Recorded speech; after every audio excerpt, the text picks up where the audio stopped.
Well, good afternoon. I'm joined by Police Commissioner Ray Kelly, District Attorney Vance Jr., NYPD Chief of Department Joe Esposito, the NYPD's Chief of Organized Crime Control Anthony Izzo, John Feinblatt, my Criminal Justice Coordinator.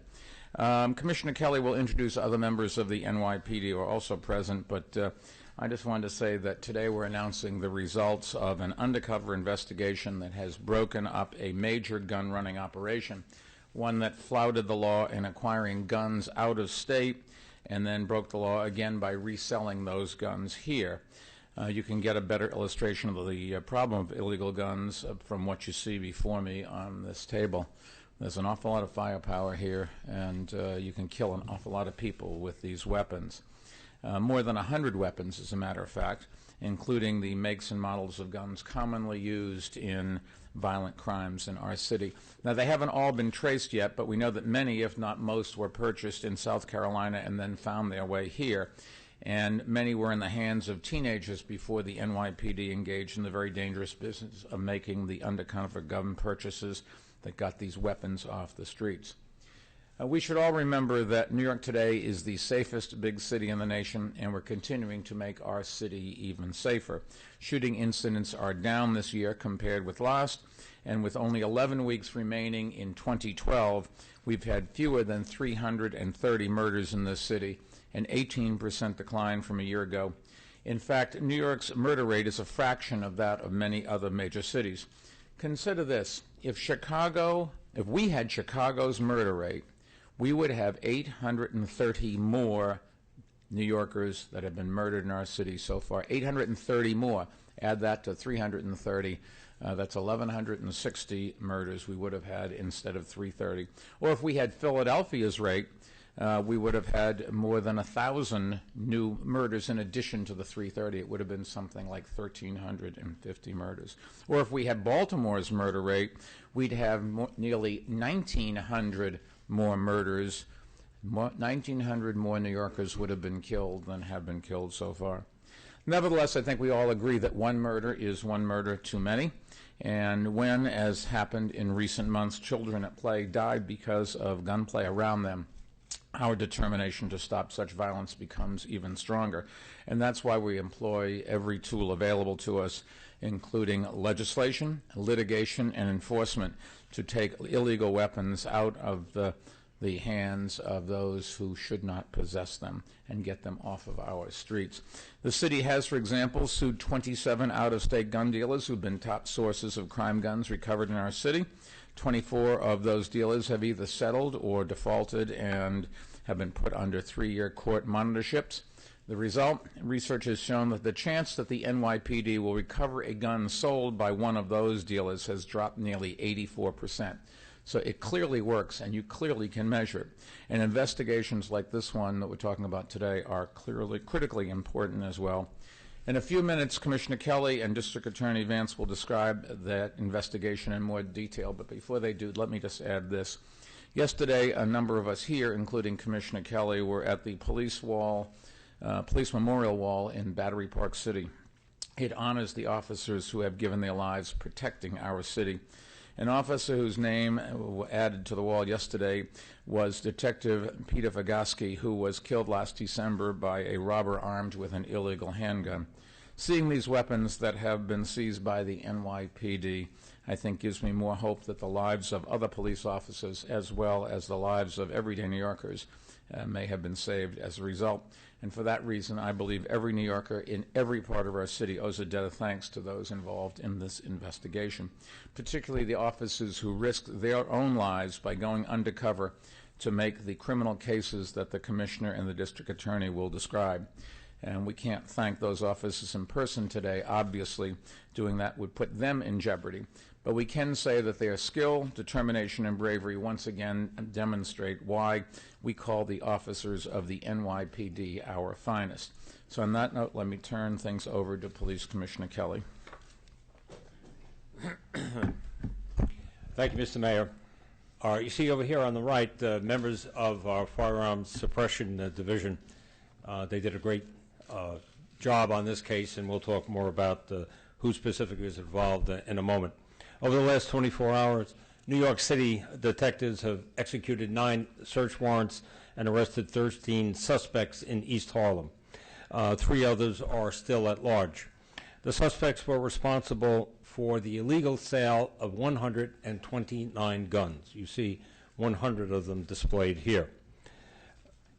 They include everything from an AK-47 assault rifle purchased by an undercover officer for $1,600 to a .32 caliber Smith & Wesson handgun that was purchased for $400. These are the fruits of 2 related investigations. One of them, called Mickey Mouse Trap, began in May of last year and focused on a career criminal, Mitchell Mickey Collins, age 64, who has been involved with illegal guns one way or another for his entire adult life. He and 3 other suspects in this case sold a total of 88 firearms to undercover officers. While the tracing of these guns is still underway, we believe that the subjects purchased them mostly from pawn shops and other gun dealers in South Carolina. They resold them on the streets of Harlem for a quick 100% profit. Some of the guns were reported stolen, but those may be bogus reports to cover the fact that they were transferred illegally through straw purchases. In Operation Carver, which began last November, the suspects were much younger, but no less dangerous to the public, and lived in and around East Harlem's Carver houses, public housing. They sold 41 guns and a bullet-resistant vest to an undercover officer over the last year. 2 of the guns purchased by the undercover officer were used in shootings, one in the Bronx in 2003 and the other in Brooklyn last year in a gunfight in Cypress houses. Those are the 2 handguns right here. The victims in each case refused to cooperate. The Carver investigation illustrates that the guns have been in circulation in the city for some time and were periodically sold by crew members looking to make money on a used gun. The crews were groups of young men who named themselves the East River Army, 6net, Hooaday, and the Total Money Gang, or TMG as they call themselves. Like Mickey Collins, the crew members also sold their guns at about twice the legitimate sticker price. The crew members, ranging in age from 17 to 23, had prior arrests for a range of offenses, including attempted murder, weapons possession, assault, drugs, larceny, and trespassing. In each operation, detectives learned that guns were being sold illegally on the street. Then an undercover officer from our Firearms Investigations Unit was assigned to gain the confidence of the sellers. Getting close to the wily Mickey Collins was no easy matter. He waited for months before agreeing to meet with the undercover officer, and even longer before he would agree to sell him more than 1 gun at a time. He appeared to be waiting to see if the police were tracking his initial gun sales. Collins, who will be eligible for Social Security next year, actually next month, has an arrest history that dates to 1968, when he was charged with possession of a loaded firearm. In the 4 decades since then, he's been in prison for attempted murder, weapons possession, and drug sales. One of his younger associates, Samson Taylor, age 34, has 6 prior arrests, including 1 for robbery. Taylor would take a bus to South Carolina and buy guns there at Collins' behest. It's unusual to see individuals as old as Mickey Collins still engaged in criminal activity. Regrettably, it's not unusual for young men to get involved in violent street crews. We estimate that citywide, crews are responsible for about 30% of the shootings in New York City. Fortunately, as the mayor indicated, both shootings and murders are down, and we are on track to establish a new record low for murders this year. We've accomplished this through proactive policing strategies like Operation Impact. Now, through Operation Crew Cut, aimed at the loosely affiliated groups like those selling guns in this case, we hope to make the city even safer.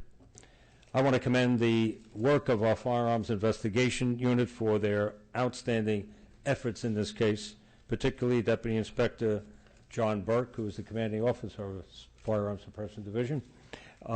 We have Captain Robert Van Houten, who's the executive officer. And we have, in this case, we have the case detectives responsible for this investigation, that's Detective Richard Ortiz and Douglas Lansing. They clean up very nicely, too. I also want to commend someone, of course, who we can only identify as Detective X for the dangerous undercover work that made this case possible. And, of course, I also want to thank District Attorney Vance and his outstanding team of prosecutors who have been our close partners in this case and so many others. Finally, I want to point out that police officers involved in a shooting last evening in Brooklyn narrowly escaped injury when an armed felon with prior arrest for assault here and in Pennsylvania actually fired 2 shots at them last night at close range with an illegal 9mm handgun. As in so many cases, this crime gun was purchased out of state, this time purchased in North Carolina. Mr. Mayor? Ray, thank you. I'd now like to invite District Attorney Vance to describe his office's involvement in this investigation and the steps that they'll be taking going forward. Sir? Thank you, Mr. Mayor, Commissioner, ladies and gentlemen, good afternoon. As the Mayor and the Commissioner indicated, we are blessed to be living in the safest big city in America, and there are many to thank for that, the NYPD, prosecutors, concerned citizens in the community, and the Mayor's leadership. But as they also indicated, we still have far too much gun violence, far too many people being injured, far too many people being killed as a result of gun violence in our city. A little more than a year ago, in cases that relate to my office, a 17-year-old star of a basketball team was killed in Manhattan. In another case, a 21-year-old on the way to graduate school was murdered. In another case, a 29-year-old father was killed, and the list goes on and on too long. How do the guns get into the hands of the people who cause these violent deaths? All too frequently, they come from people like the gun traffickers who've been charged here today. As the Commissioner indicated, the 2 groups of traffickers charged today, although operating separately, focus their trade in East Harlem. And the indictments altogether charge 16 defendants with high-level felonies of criminal sale of a firearm in the 1st, 2nd, and 3rd degrees, as well as related crimes. Arraignments of the defendants will start today before Judge McLaughlin at 100 Center Street shortly after 12:30 p.m. Michael Collins, as the Commissioner indicated, is the principal defendant in one indictment who have collectively sold more than 70-plus firearms over an 11-month period, and Dario Weineman is the principal defendant in the 2nd indictment, who has been indicted with 13 of his co-defendants for sale of more than 40 firearms. The common thread between these 2 groups is that they're bringing guns into our communities that are killing people too often. So I want to thank the Mayor. I want to thank the Mayor for his extraordinary leadership in the campaign against gun violence. I want to thank the New York City Police Department and the Commissioner for their joint commitment with our office to reduce gun violence and to do everything we can to protect our communities. And along with the Mayor and the Commissioner, I especially want to recognize the Firearms Investigations Unit of the NYPD and its undercover officers for the life-saving work they do every day at great risk to their personal safety. I also want to recognize the work of the Violent Criminal Enterprises Unit of my office, led by Chris Ryan to my right, under the supervision of Karen Friedman-Agnifilo, the chief of our Triangle Division, to my left. When I became district attorney, I made a commitment that I would focus our office's resources on trying to eliminate gun violence to the degree I could. And I'm proud to say that the work of Chris Ryan's unit, one unit alone in our office working with the NYPD over the last 2 years, in 15 separate trafficking indictments, has now cumulatively taken more than 500 guns off the streets of Manhattan in that time period. And that's just the work of one unit alone with our NYPD partners. Those numbers, I think, speak to the commitment of our assistant district attorneys, those who lead our unit, as well as those who presented this case to the grand jury, Chris Prevost, Andy Warschauer, Andrew Mercer, and Matt McKenzie, who worked with the NYPD in running this investigation to its successful conclusion today.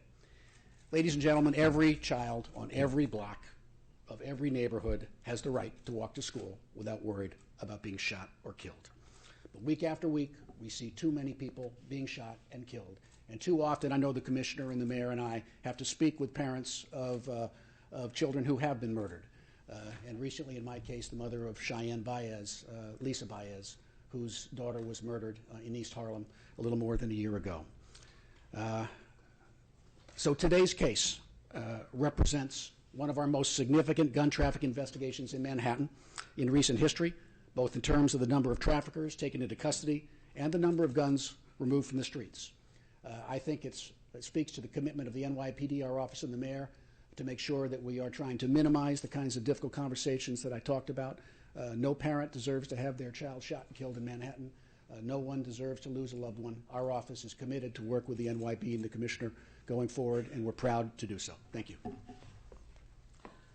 Cy, thank you. I was in London a couple days ago, and I can just tell you that the subject that kept coming up no matter who I talked with was, how does New York maintain the streets so safe? Because the streets in London are no longer as safe as they used to be. We have the safest streets of any major city in America. And one of the most fundamental civil rights is to be able to walk down the street without looking over your shoulder and wondering whether you're going to get home safe and sound. If we don't have low crime, we're not going to have an economy, but we're certainly not going to also have a civilization, not one that America can be proud of. We've done a wonderful job here, but it is a constant battle, and I wanted to, just on behalf of my family and everybody that I represent, thank the NYPD and the District Attorney's Office for all that they do to keep this city safe. It's a battle that we're going to have to keep fighting, and we need as much help from everybody as we can get. Before taking questions, let me just describe today's announcement for our Spanish-speaking New Yorkers. Hemos descubierto una red de tráfico de armas de Alto Manhattan. Estas personas que traían armas ilegalmente de otros estados para vender en nuestra ciudad han sido arrestados. And with that, we'll